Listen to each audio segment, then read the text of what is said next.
Jinwoo nakarating na sa Japan kung saan dito niya nasisimulang kalabanin ang mga giants na nagkalat sa iba't ibang parte ng lugar, kung kaya't simulan na natin ang chapter 134 up to chapter 135. At kung bago ka lamang sa aking channel ay mag-follow and subscribe ka na upang maging updated ka sa ating solo leveling manhwa review. Maraming salamat, let's go! Pinakita na ang mga sugatan ay nililikas na ng mga sundalo at sinabing 4 na lamang ang kayang isakay ng truck, subalit wika ng doktor na mahigit sa 10 pasyente ang sugatan at hindi makagalaw ng maayos. Hindi raw ito ang tamang oras upang intindihin ng mga tao mamamatay din naman dahil papalapit na sa kanila ang mga giant, pero sagot ng doktor na sila ay nangako na mananatili sa tabi ng mga pasyente hanggang sa huli. Kung ganun daw pala ay mananatili din ng sundalo kasama ang doktor dahil hindi niya raw magagawang umalis knowing na may mga maiiwang mga civilian. Isang giant ang nagpakita sa kanila at tinatad nila ito ng bala ng baril, subalit wala itong silbi hanggang sa dadakmain na sila nito, kung kahit ang sundalo ay harang sana sa dalawa, pero isang sandata na gawa sa shadow ang tumusok sa giant na siyang nagpabagsak dito at kinalipad papalayo sa mga tao. Pinakita ang bagong shadow na si Jima at sinabi ni Jinwoo na kailangan nilang lumipat ng lugar dahil malapit sila sa ospital, pero isang bato ang papabagsak sa doktor, ngunit naroon si Jinho upang tumulong. Mananatili daw si Jinho doon upang tulungang ilikas ang mga tao habang si Jinwoo ay handa na upang simula ng operasyon, at dito ay nagsimula na si Jimang atakihin ng giant at tinusok ito sa dibdib, sabay pinabagsak papalayo sa mga tao habang si Jinwoo ay nagmamadaling tumatakbo habang ang isang kamay ay nakapamulsa pa ang loko na parang sinasabi na isang kamay lang ay sapat na para sa iyo, at pinatunayan naman talaga niya dahil sa paghiwang ito ay napatay na agad ang giant. Pinakita naman ang lugar ng USA kung saan pinag-uusapan ng tatlo si Jinwoo dahil hindi raw in-upgrade ni Mrs. Norma ang bida kahit isang beses, kung kahit nasabi ng isang hunter na mamamatay daw ito sa Japan. In-upgrade daw ni Mrs. Norma ang kanilang kakayahan, kung kahit mas alam daw nila higit pa sa iba na may limitasyon lamang talaga ang mga tao, at kahit daw isang reawaken si Jinwoo ay masyado itong kumpiyansa sa kanyang sarili. Sa palagay daw ba ni Jinwoo nakaparehas ng mga insekto ang mga giant, at ang lahat daw ng hunter na masyadong malaki ang ulo ay laging namamatay, at sa palagay niya rin daw na umikli ang buhay ni Jinwoo sa pagtalo nito sa mga langgam. Itataya daw ng isang lalaki ang kanyang yate kung mamamatay si Jinwoo sa loob ng isang araw, at wika ng isa na itataya niya daw ang kanyang bahay dahil mamamatay ito sa loob ng 2 araw, pero biglang nagsalita si Thomas na hindi raw sila nakakasigurado roon sapagkat itataya niya daw ang building ng Scavenger Guild sa oras na si Jinwoo ay mabuhay. Kailangan daw mag-focus ng 3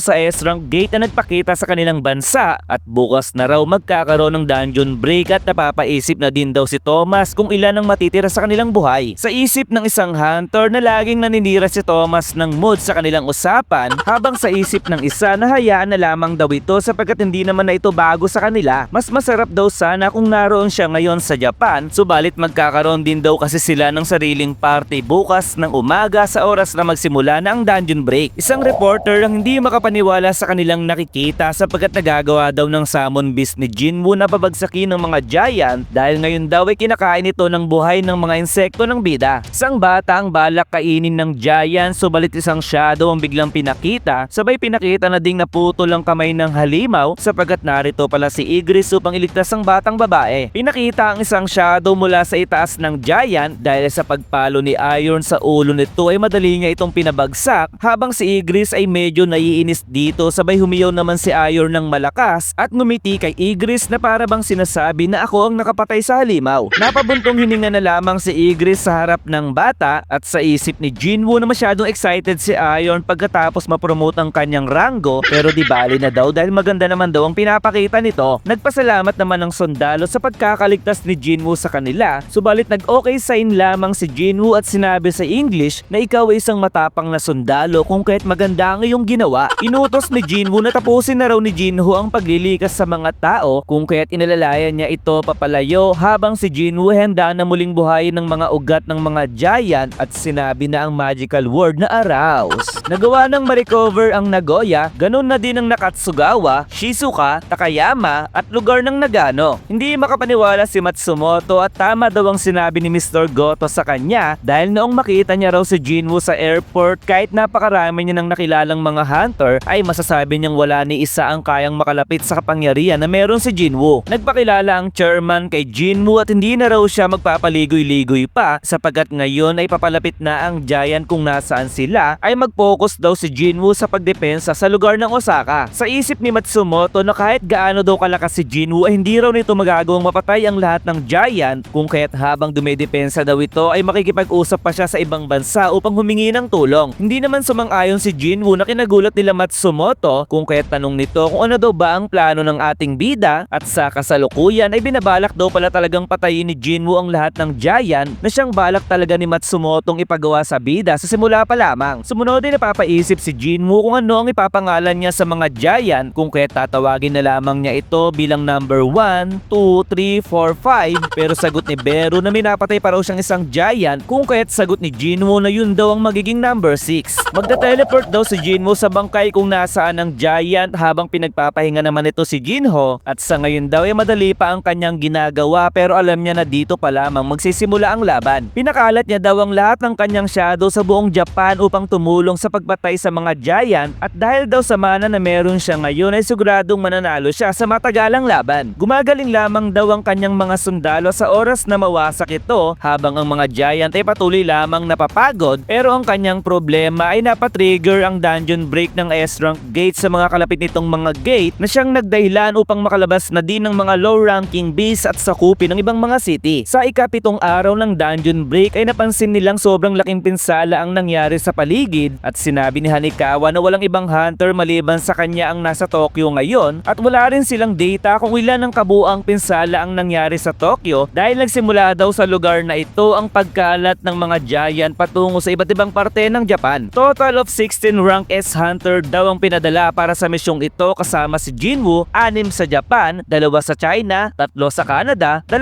sa India, at tig-isa mula sa Russia at United Kingdom. 3 S-rank hunter daw ang namatay kasama si Yuri Orlov, at pinatunayan daw na ang mga Giant na ito ay mas mahirap pa sa isang A-rank dungeon boss dahil karamihan daw sa kanila ay gumagalaw lang sama-sama. Kung 3 S-rank hunter daw ang namatay ay sigurado daw si Jinwoo na mas marami pang lower level hunter ang namatay, at 31 Giant daw ang lumabas sa gate, at ang isa dito ay nagsimula ng tumawid patungo sa China. Hindi raw sapat ang lakas ng Japan upang sugpuin ng mga Giant, pero dahil daw sa ginawa ni Jinwoo ay karamihan sa mga Giant ay namatay na, at pinapatay na din ng mga ibang hunter kasama ang mga shadow ng bida ang mga Giant pang natitira. Kung ganun daw pala ay isang Giant na lamang ang kailangang ligpitin ni Jinwoo, pero bigla niyang naalala na pamilyar ang senaryo na kanyang nakikita dahil nakita na raw niya ito sa Demon Castle. Kung isang clue daw ang lugar na kanyang nakita sa Demon Castle ay ano raw kaya ang gustong ipahiwatig sa kanya ng architect. Patay na raw ngayon ng architect, at base daw sa hindi nito pag-contact sa kanya ay maaaring yun daw talaga ang totoong katawan nito, at kung ang Demon Castle daw ay isang pahiwatig sa hinaharap ay kailangan niya itong pigilan dahil yun ang dahilan kung bakit siya nagpalakas ngayon. Ninais daw ni Jinwoo na lumakas dahil sawa na siya na maging mahina at maliitin ng iba, kung kaya't sinabi niya sa babae na magsimula na sila sa kanilang gagawin, pero sagot nito na hindi pa raw dumadating ang ibang hunter na kanilang kailangan, ngunit sagot muli ni Jinwoo na mali ka dahil nandito na silang lahat. Sumunod ay pinakita naman si Kanae na pagod at naiinis, pero wika ni Minoru na kahit nakakabwisit daw ay naging mabuti naman ng lahat, at sagot naman ni Kanae na alam naman daw niya ang bagay na yon, pero basic lamang daw kasi ng mga shadow ang mga Giant na pinaghihirapan nilang patayin. Sabay umalis daw ang mga ito patungo sa Tokyo kung saan iniwan nila ang mga Giant na malapit nang mamatay. Tila daw ba sinasabi ng mga shadow na sila Kanae na daw ang bahalang tumapos sa mga basurang Giant, kung kaya't naiinis daw siya dahil isa lamang mga summon beast ang trumato sa kanila ng ganito. Sumunod ay muling pinakita ang mga shadow ni Jinwoo kung saan handa na sila sa pakikipaglaban, at dumating na din ang 3